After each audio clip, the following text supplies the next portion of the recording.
A qualidade e quantidade da silagem produzida são influenciados por diversos fatores. Entre eles, pode-se destacar as doenças foliares, o processo de ensilagem e micro-organismos envolvidos na deterioração aeróbica da silagem.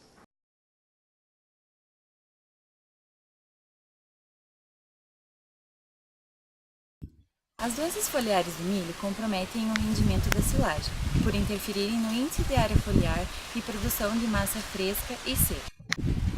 Essa redução diminui a quantidade de carboidratos solúveis, prejudicando a fermentação e reduzindo a quantidade final de silagem produzida. Os sintomas caracterizados por manchas de cor cinza, formato irregular e retangular. Essas lesões elas desenvolvem-se paralelamente às nervuras. Em casos de ataques severos, ocorre o acamamento das plantas. A disseminação ocorre através de esporos e restos de cultura levados pelo vento e respingos de chuva. Manejo da doença. Plantio de cultivares resistentes. Evitar a permanência de restos da cultura de milho em áreas em que a doença ocorreu com alta severidade para reduzir o potencial do inóculo. Realizar rotação de culturas, evitar o plantio de milho após milho, realizar adubações de acordo com as recomendações técnicas para evitar desequilíbrios nutricionais nas plantas de milho, favoráveis ao desenvolvimento desse patógeno, principalmente a relação nitrogênio-potássio. Mancha branca. As lesões iniciais caracterizam-se por aspecto encharcado, tornando-se necróticas com coloração pálida e formato de oval circular. A coalescência das lesões em ataques severos.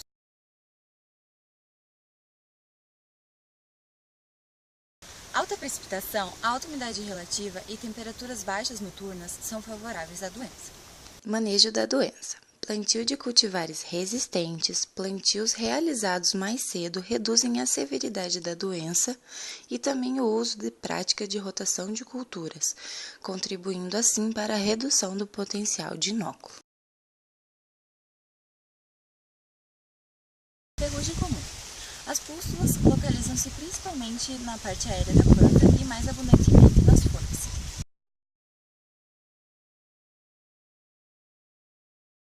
Essas pústulas localizam-se nas duas faces da folha e apresentam um formato circular alongado. Temperaturas baixas e alta umidade relativa favorecem o desenvolvimento da doença. Manejo da doença. Plantio de cultivares com resistência genética. Eumintosporiose. Os sintomas característicos são lesões de formato alongado, elípticas e de coloração marrom ou acinzentado.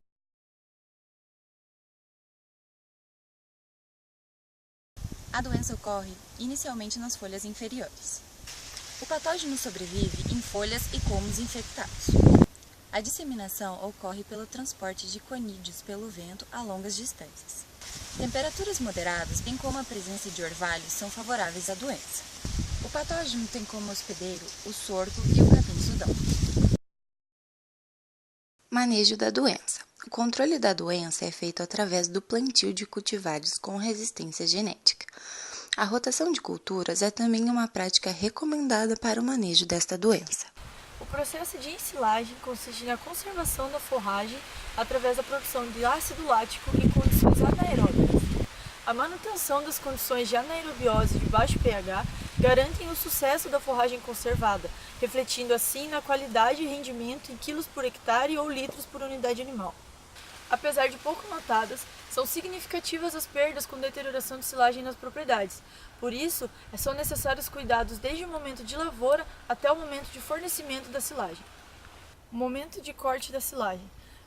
Silagens de milho com baixa umidade tendem a dificultar a compactação, deixando espaços abertos com oxigênio que favorecerão os micro-organismos oportunistas. Limpeza e conservação do silo.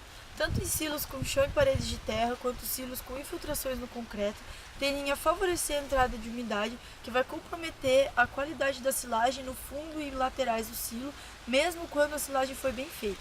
tamanho de partícula e regulagem da máquina também são fatores determinantes, porque partículas muito grandes são de difícil compactação, aumentam a porosidade no interior do silo e aumentam a probabilidade de proliferação de contaminantes. Compactação inadequada.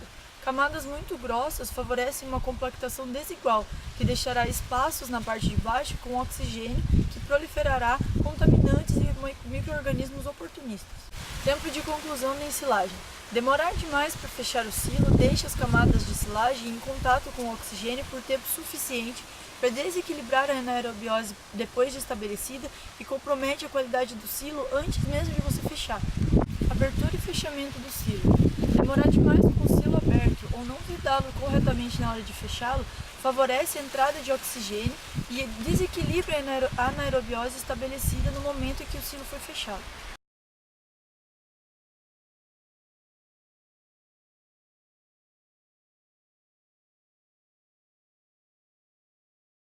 As leveduras são responsáveis pelo início da deteriorização aeróbica da silagem. As principais leveduras envolvidas nesse processo são classificadas em dois grupos: as pertencentes ao gênero Torulopsis, que consomem os açúcares, e as especializadas em ácidos orgânicos, que temos como exemplo a Cândida e a Rancena. As leveduras se desenvolvem em condições de baixo pH e baixa concentração de oxigênio.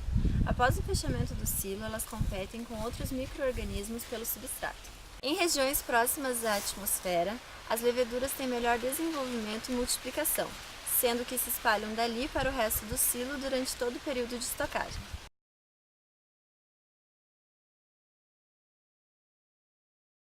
Os fungos filamentosos são considerados coadjuvantes no processo de deteriorização aeróbica da silagem, causando perdas do valor energético e nutricional, além do risco de contaminação por micotoxinas. A presença de micotoxinas causa danos à saúde do animal e ao homem a nível trófico, além de causar danos econômicos. Entre os ruminantes, as vacas leiteiras são as consideradas mais prejudicadas pelas micotoxinas, pois são altamente dependentes de volumosos conservados. A ingestão de alimentos contaminados é considerado um entrave para a alta produtividade no setor.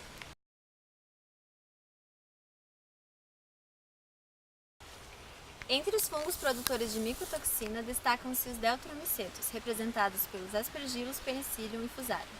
Os Aspergillus flavus e os Aspergillus parasíticos são responsáveis pela produção de aflatoxinas. Os fusários Graminearum e Culminorum são responsáveis pela produção de zearalenona. Na presença de Fusarium moliniforme e Fusarium proliferatum, verifica-se a existência de fumosina.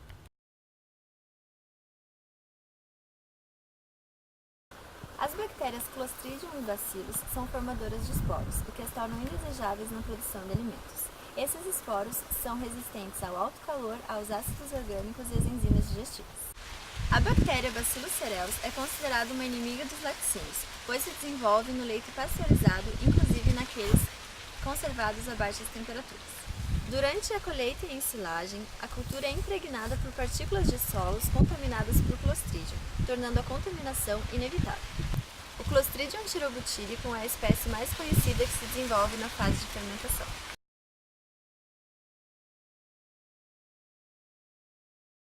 Os esporos ingeridos pela vaca passam pelo trato digestório e chegam até as fezes. Durante a ordenha, o leite chega estéril à mama da vaca, porém se contamina em contato com o ambiente, inclusive com as fezes.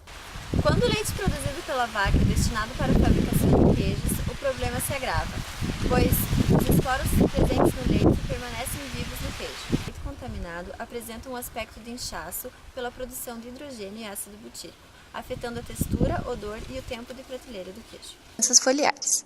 As doenças diminuem a área fotossintética, refletindo na diminuição do desenvolvimento da planta e alterando o volume final de silagem. As lesões nas folhas podem diminuir a área foliar, afetando o rendimento do milho. Processo de ensilagem. Se as etapas do processo de ensilagem não forem executadas corretamente, pode ocorrer o favorecimento dos micro-organismos que deterioram a silagem. Micro-organismos envolvidos na deterioração aeróbica da silagem. Os fungos, as bactérias e as leveduras são os principais patógenos envolvidos na perda de qualidade da silagem. As doenças foliares, o processo de ensilagem e a produção de micotoxinas são os principais fatores que alteram a qualidade da silagem, bem como o volume final produzido.